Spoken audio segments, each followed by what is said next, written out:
Supreme court of Pakistan کے سابق متنازع جج عظمت سعید شیخ کی جانب سے براڈ شیٹ اسکینڈل کی تحقیقات کرنے کے عوض 15 لاکھ روپے ماہانہ تنخواہ اور دیگر مراد کے مطالبے کی منظوری نے انہیں مزید متنازع کر دیا ہے، خصوصاً جب براڈ شیٹ سے غلط معاہدے اور برطانوی عدالت میں کیس کی کمزور پیروی کے باعث قومی خزانے کو پہلے ہی 7 ارب روپے سے زائد کا بھاری نقصان اٹھانا پڑ چکا ہے۔ معلوم ہوا ہے کہ براڈ شیٹ اور انٹرنیشنل ایسٹ ریکوری اسکینڈل کی تحقیقات کے لیے قائم کیے جانے والے عدالتی کمیشن کے سربراہ جسٹس ریٹائرڈ عظمت سعید شیخ کی جانب سے بغیر تنخواہ اور مراد کے کام کرنے سے انکار کے بعد کپتان حکومت نے انہیں سپریم کورٹ کے جج کے مساوی تنخواہ اور مراد دینے کا فیصلہ کیا ہے، جس سے قومی خزانے پر 15 لاکھ روپے ماہانہ کا مزید بوجھ پڑے گا۔ واضح ہے کہ ماضی میں نیب کے لیے کام کرنے والے متنازع جج جسٹس عظمت سعید شیخ کی تعیناتی کو ابھی تک اپوزیشن جماعتوں نے بھی قبول نہیں کیا۔ اب ان کی جانب سے خطیر تنخواہ اور برات کے مطالبے کے بعد سیاسی اور سماجی حلقوں میں جسٹس ریٹائرڈ عظمت شیخ پر اٹھنے والے اعتراضات میں اضافہ ہو گیا ہے۔ ذرائع کے مطابق براڈ شیٹ کی تحقیقات کرنے والے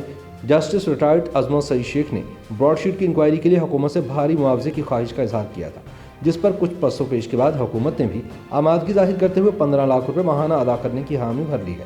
ذرائع کے مطابق اس سے قبل اس قسم کی انکوائری کمیشن میں حاضر سروس افسران کو تنخواہ اور دیگر مراد نہیں دینا پڑتی تھی، اور وزارت قانون نے بھی پچھلے مہینے یہ اعلان کیا تھا کہ جسٹس ریٹائرڈ عظمت سعید شیخ اس کمیشن کی سربراہی کے عوض کسی قسم کی کوئی تنخواہ یا مراد وصول نہیں کریں گے۔ یاد رہے کہ اس تنخواہ کے علاوہ جسٹس ریٹائرڈ عظمت سعید شیخ پہلے ہی بطور ریٹائرڈ سپریم کورٹ جج اپنی تنخواہ کا 75% حصہ ہر ماہ بطور پینشن وصول کر رہے ہیں۔ تاہم وفاقی وزارت قانون نے وزیر اعظم عمران خان کی منظوری کے بعد کابینہ کو سمری ارسال کر دی ہے، جو کابینہ کے آئندہ اجلاس میں رسمی منظوری کے لیے پیش کی جائے گی۔ یاد رہے کہ حالیہ دنوں تحریک انصاف حکومت نے براڈ شیٹ، ہدیبیہ پیپر ملز اور سرے محل اور سوئس بینک اکاؤنٹس کی انکوائری کے لیے جس ایک فرد پر مشتمل تحقیقاتی کمیشن قائم کرنے کا اعلان کیا، وہ جسٹس ریٹائرڈ عظمت سعید شیخ ہے، جو جنوری سن 2019 میں سپریم کورٹ سے بطور جج ریٹائر ہوئے تھے۔ سن 2000 میں جس وقت براڈ شیٹ اور نیب کے درمیان بیرونی ممالک میں پاکستانی سیاستدانوں کی جائیدادوں کا سراغ لگانے کے لیے معاہدہ طے پایا تھا، تب عظمت سعید شیخ نیب میں بطور ڈپٹی پروسیکیوٹر جنرل تعینات تھے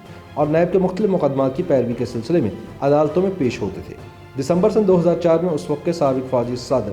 جنرل پرویز مشرف نے انہیں لاہور ہائی کورٹ میں ایڈیشنل جج تعینات کیا تو وہ نیب سے الگ ہو گئے۔ جسٹس عظمت سعید شیخ اعلیٰ عدلیہ کے ان ججز میں شامل تھے جنہوں نے سابق ڈکٹیٹر مشرف کی طرف سے نومبر سن 2007 میں لگائی جانے والی ایمرجنسی کے دوران پی سی او کے تحت حلف لینے سے انکار کر دیا تھا، لیکن جسٹس عظمت سعید شیخ سابق چیف جسٹس پاکستان افتخار محمد چودھری کے ساتھ بحال نہیں ہوئے تھے، بلکہ انہوں نے پیپلز پارٹی کے دور میں مشہور زمانہ نائک منصوبے کے تحت اپنے عہدے کا دوبارہ حلف اس وقت کے لاہور ہائی کورٹ کے چیف جسٹس زاہد حسین سے لیا تھا، جنہوں نے فوجی صدر پرویز مشرف کے دوسرے پی سی او کے تحت حلف اٹھایا تھا۔ جسٹس عظمت سعید شیخ سن 2011 میں لاہور ہائی کورٹ کے چیف جسٹس بن گئے اور 1 سال سے بھی کم عرصے تک اس منصب پر فائز رہنے کے بعد سن 2012 میں سپریم کورٹ میں جج تعینات کر دیے گئے۔ جسٹس عظمت سعید شیخ 27 اگست سن 2019 میں بطور جج سپریم کورٹ اپنے عہدے سے ریٹائر ہوئے۔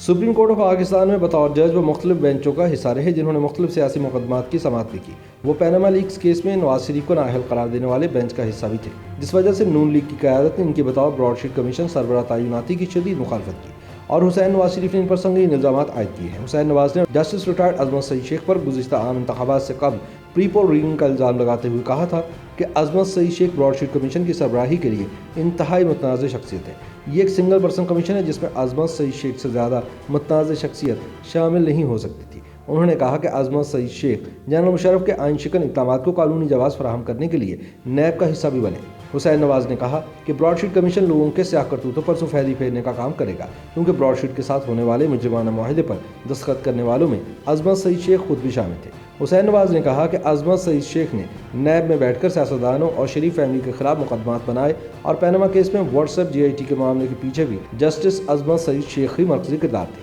نواز شریف کے بیٹے نے کہا کہ عظمت سعید شیخ نے بھری عدالت میں نواز شریف حکومت کو سیسیلین مافیا کہا اور اپنی نفرت کا اظہار کیا،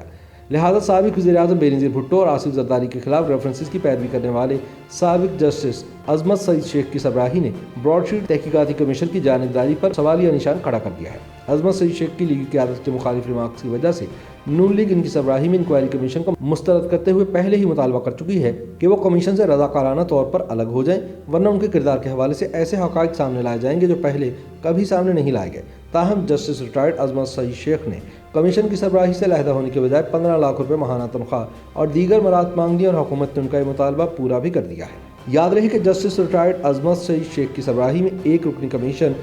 براڈ شیٹ اسکینڈل کے علاوہ سابق وزیر اعظم نواز شریف اور سابق صدر آصف علی زرداری کے خلاف مبینہ بدعنوانی کے معاملات کی تحقیقات کرے گا۔ حکومتی بیان کے مطابق یہ کمیشن نواز شریف کے خلاف خدیویہ پیپر ملز اور آصف علی زرداری کے سرے محل اور سوئس بینک اکاؤنٹس کے معاملے کی تحقیقات کرے گا۔ ماضی میں ان کیسز پر سپریم کورٹ اپنے فیصلے دے چکی ہے۔ حکومت کی طرف سے یہ بھی کہا گیا ہے کہ یہ commission Pakistan commission of inquiry act سن 2017 کے تحت کام کرے گا اور اس کمیشن کو تمام اختیارات حاصل ہوں گے جو کہ اس ایکٹ میں بتائے گئے ہیں۔ تاہم اہم ترین سوال یہ ہے کہ ایک متنازع شخص کی سربراہی میں قائم کردہ کمیشن کی تحقیقاتی رپورٹ کی ساخت کیا ہوگی۔ YouTube پر گوگلی نیوز دیکھنے کے لیے youtube.com کی سرچ بار میں googly news T V type کریں۔ گوگلی نیوز کے پیج پر سرخ رنگ کے سبسکرپشن والے بٹن پر کلک کرنا نہ بھولیے۔ YouTube پیج پر اپلوڈ ہونے والی ویڈیوز سے باخبر رہنے کے لیے بیل آئیکن پر کلک کیجیے۔ آپ کو ہر نئی ویڈیو کے بارے میں نوٹیفیکیشن موصول ہو جائے گا۔